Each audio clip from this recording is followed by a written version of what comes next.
श्वेते वृषे समारूढ़ा श्वेतांबरधरा शुचिः महागौरी शुभम दध्यान महादेव प्रमोददा। माँ दुर्गा जी की 8वीं शक्ति का नाम महागौरी है। इनका वर्ण पूर्णतः गौर है। इस गौरता की उपमा शंख, चक्र और कुंदन के फूल से दी गई है। इनकी आयु 8 वर्ष की मानी गई है। अष्टवर्षा भवेद गौरी। इनके समस्त वस्त्र एवं आभूषण आदि भी श्वेत हैं। इनकी 4 भुजाएं हैं। इनका वाहन वृषभ है। इनके ऊपर के दाहिने हाथ में अभय मुद्रा और नीचे वाले दाहिने हाथ में त्रिशूल है। ऊपर वाले हाथ में डमरू और नीचे वाले बाएं हाथ में वर मुद्रा है। इनकी मुद्रा अत्यंत शांत है। अपने पार्वती रूप में इन्होंने भगवान शिव को पति रूप में प्राप्त करने के लिए बड़ी कठोर तपस्या की थी।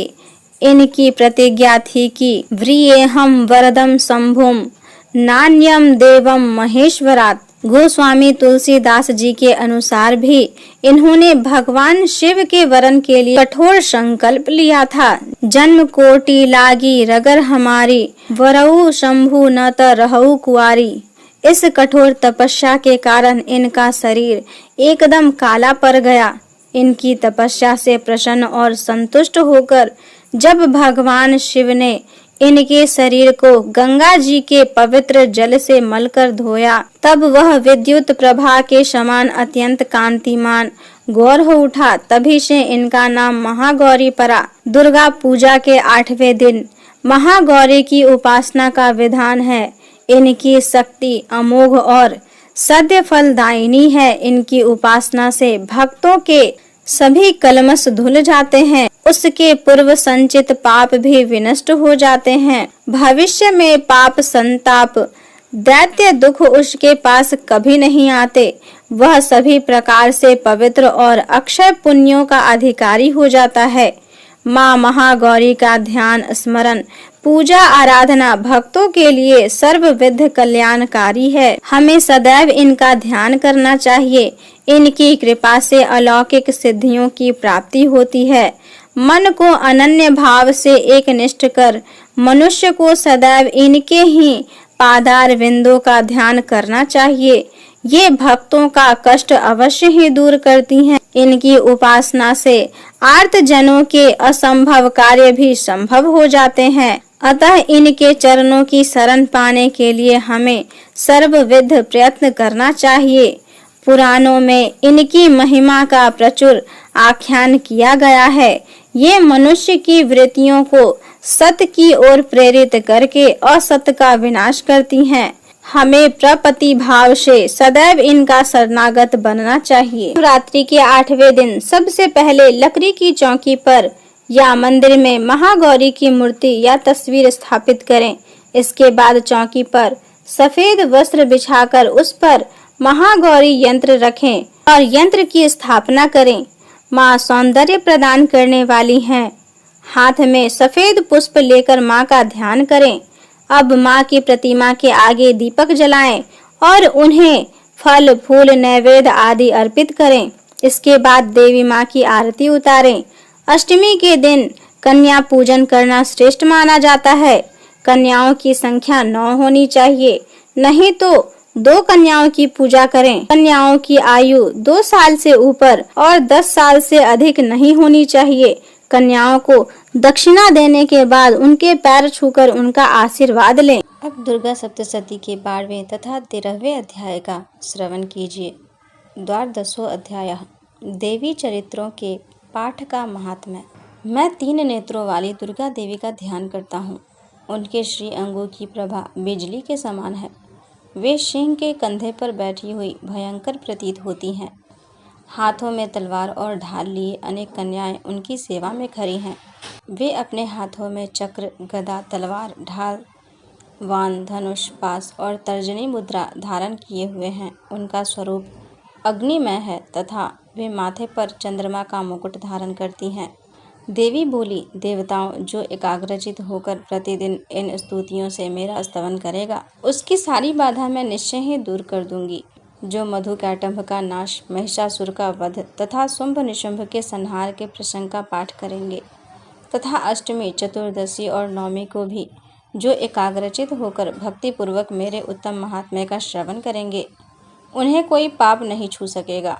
उन पर पाप जनित आपत्तियां भी नहीं आएंगी। उनके घर में कभी दरिद्रता नहीं होगी तथा उनको कभी प्रेमी जनों के विछोह का कष्ट भी नहीं भोगना पड़ेगा। इतना ही नहीं, उन्हें शत्रु से, लुटेरों से, राजा से, शस्त्र से, अग्नि से तथा जल की राशि से भी कभी भय नहीं होगा। इसीलिए सबको एकाग्रचित होकर भक्तिपूर्वक मेरे इस महात्म्य को सदा पढ़ना और सुनना चाहिए। यह परम कल्याणकारक है। मेरा महात्म्य महामारी जनित समस्त उपद्रवों तथा आध्यात्मिक आदि तीनों प्रकार के उत्पातों को शांत करने वाला है।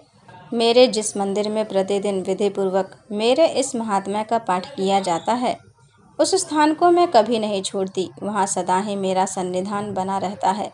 बलिदान, पूजा, होम तथा महोत्सव के अवसरों पर मेरे इस चरित्र का पूरा पाठ और श्रवण करना चाहिए। ऐसा करने पर मनुष्य विधि को जानकर या बिना जाने भी मेरे लिए जो बलि, पूजा या होम आदि करेगा, उसे मैं बड़ी प्रसन्नता के साथ ग्रहण करूंगी। शरत काल में जो वार्षिक महापूजा की जाती है, उस अवसर पर जो मेरे इस महात्म्य को भक्तिपूर्वक सुनेगा, वह मनुष्य मेरे प्रसाद से सब बाधाओं से मुक्त तथा धन, धान्य एवं पुत्र से संपन्न होगा। इसमें तनिक भी संदेह नहीं है। मेरे इस महात्म्य, मेरे प्रादुर्भाव की सुंदर कथाएं तथा युद्ध में किए हुए मेरे पराक्रम सुनने से मनुष्य निर्भय हो जाता है। मेरे महात्म्य का श्रवण करने वाले पुरुष के शत्रु नष्ट हो जाते हैं, उन्हें कल्याण की प्राप्ति होती तथा उनका कुल आनंदित रहता है। सर्वत्र शांति, कर्म में बुरे स्वप्न दिखाई देने पर तथा ग्रह जनित भयंकर पीड़ा उपस्थित होने पर मेरा महात्म्य श्रवण करना चाहिए। इससे सब विघ्न तथा भयंकर ग्रह पीड़ाएं शांत हो जाती हैं और मनुष्यों द्वारा देखा हुआ दुःस्वप्न शुभ स्वप्न में परिवर्तित हो जाता है। बाल ग्रहों से आक्रांत हुए बालकों के लिए यह महात्म्य शांतिकारक है तथा मनुष्यों के संगठन में फूट होने पर यह अच्छी प्रकार मित्रता कराने वाला होता है। यह महात्म्य समस्त दुराचारियों के बल का नाश करने वाला है। इसके पाठ मात्र से राक्षसों, भूतों और पिशाचों का नाश हो जाता है। मेरा यह सब महात्म्य मेरे सामीप्य की प्राप्ति कराने वाला है। पशु, पुष्प, अर्घ्य, धूप, दीप, गंध आदि उत्तम सामग्रियों द्वारा पूजन करने से, ब्राह्मणों को भोजन कराने से, होम करने से, प्रतिदिन अभिषेक करने से, नाना प्रकार के अन्य भोगों को अर्पण करने से तथा दान देने आदि से 1 वर्ष तक जो मेरी आराधना की जाती है, उससे मुझे जितनी प्रसन्नता होती है, उतनी प्रसन्नता मेरे इस उत्तम चरित्र का एक बार श्रवण करने मात्र से हो जाती है। यह महात्म्य श्रवण करने पर पापों को हर लेता और आरोग्य प्रदान करता है। मेरे प्रादुर्भाव का कीर्तन समस्त भूतों से रक्षा करता है तथा मेरा युद्ध विषयक चरित्र दुष्ट दैत्यों का संहार करने वाला है। इसके श्रवण करने पर मनुष्यों को शत्रु का भय नहीं रहता। देवताओं, तुमने और महर्षियों ने जो मेरी स्तुतियाँ की हैं तथा ब्रह्मा जी ने जो स्तुतियाँ की हैं, वे सभी कल्याणमयी बुद्धि प्रदान करती हैं।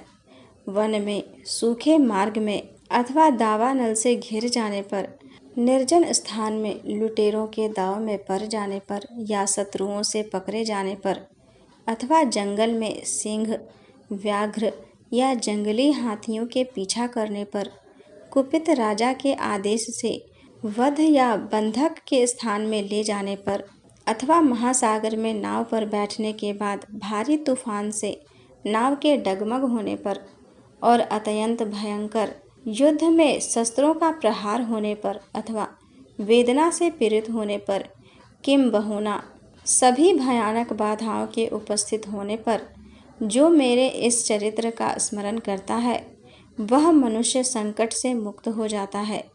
मेरे प्रभाव से सिंह आदि हिंसक जंतु नष्ट हो जाते हैं तथा लुटेरे और शत्रु भी मेरे चरित्र का स्मरण करने वाले पुरुष से दूर भागते हैं।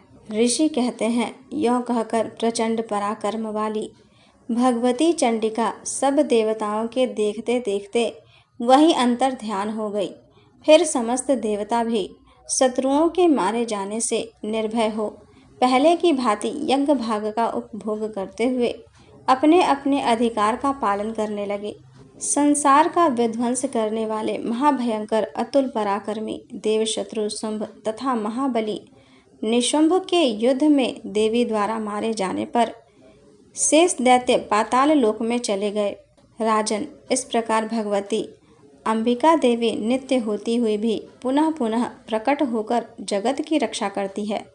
वे ही इस विश्व को मोहित करती है, वे ही जगत को जन्म देती तथा वे ही प्रार्थना करने पर संतुष्ट हो विज्ञान एवं समृद्धि प्रदान करती है। राजन, महाप्रलय के समय महामारी का स्वरूप धारण करने वाली वे महाकाली ही इस समस्त ब्रह्मांड में व्याप्त है। वे ही समय समय पर महामारी होती और वे ही स्वयं अजन्मा होती हुई भी सृष्टि के रूप में प्रकट होती है। वे सनातनी देवी ही समय अनुसार संपूर्ण भूतों की रक्षा करती है। मनुष्यों के अभ्युदय के समय वे ही घर में लक्ष्मी के रूप में स्थित हो उन्नति प्रदान करती है और वे ही अभाव के समय दरिद्रता बनकर विनाश का कारण होती है।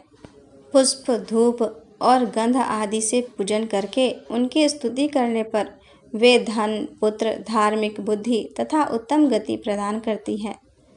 इस प्रकार श्री मार्कंडेय पुराण में सावर्णिक मनवंतर की कथा के अंतर्गत देवी महात्म्य में फल स्तुति नामक 12वां अध्याय पूरा हुआ। 13वां अध्याय सूरथ और वैश्य को देवी का वरदान, जो उदय काल के सूर्य मंडल की सी कांति धारण करने वाली हैं, जिनकी 4 भुजाएं और 3 नेत्र हैं, जो अपने हाथों में पास, अंकुश, वर एवं अभय की मुद्रा धारण किए रहती हैं, उन शिवा देवी का मैं ध्यान करता हूँ। ऋषि कहते हैं, राजन, इस प्रकार मैंने तुमसे देवी के उत्तम महात्म्य का वर्णन किया, जो इस जगत को धारण करती हैं। उन देवी का ऐसा ही प्रभाव है, वे ही विद्या उत्पन्न करती है। भगवान विष्णु की माया स्वरूपा उन भगवती के द्वारा ही तुम ये वैश्य तथा अन्यान्य विवेकी जन मोहित होते हैं, मोहित हुए हैं और आगे भी मोहित होंगे। महाराज, तुम उन्हीं परमेश्वरी की शरण में जाओ। आराधना करने पर वे ही मनुष्यों को भोग, स्वर्ग तथा मोक्ष प्रदान करती है।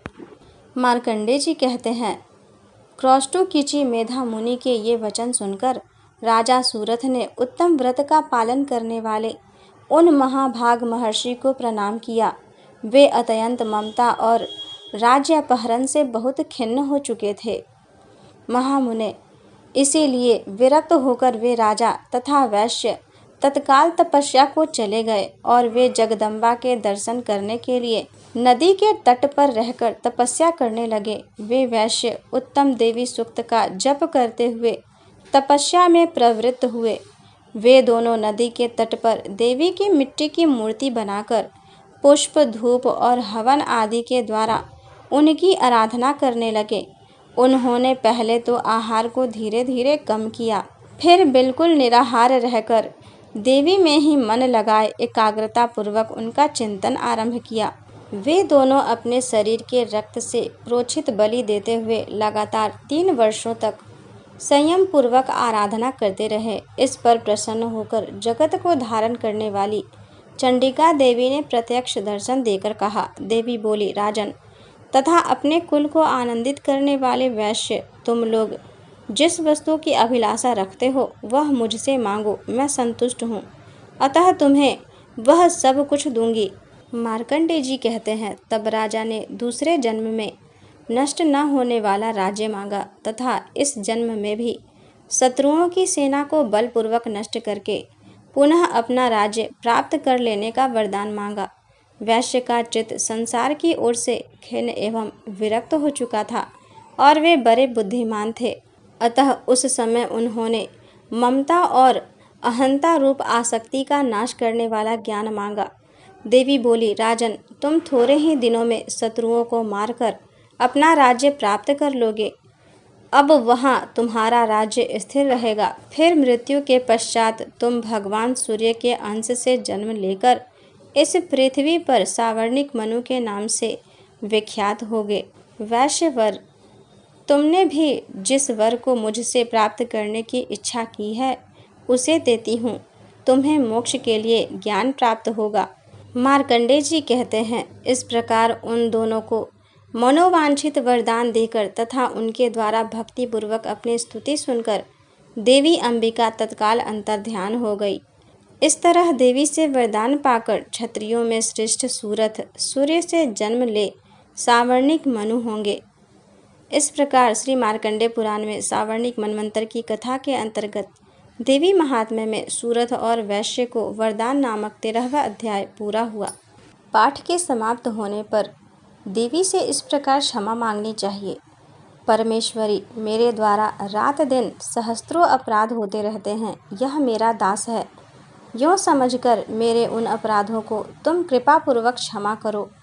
परमेश्वरी, मैं आवाहन नहीं जानता, विसर्जन करना नहीं जानता तथा पूजा करने का ढंग भी नहीं जानता, क्षमा करो। देवी सुरेश्वरी, मैंने जो मंत्रहीन, क्रियाहीन और भक्तिहीन पूजन किया है वह सब आपकी कृपा से पूर्ण हो। सैकड़ों अपराध करके भी जो तुम्हारी शरण में जा जगदम्ब कहकर पुकारता है उसे वह गति प्राप्त होती है जो ब्रह्म आदि देवताओं के लिए भी सुलभ नहीं है। जगदम्बिके, मैं अपराधी हूँ, किंतु तुम्हारी शरण में आया हूँ। इस समय दया का पात्र हूँ, तुम जैसा चाहो वैसा करो।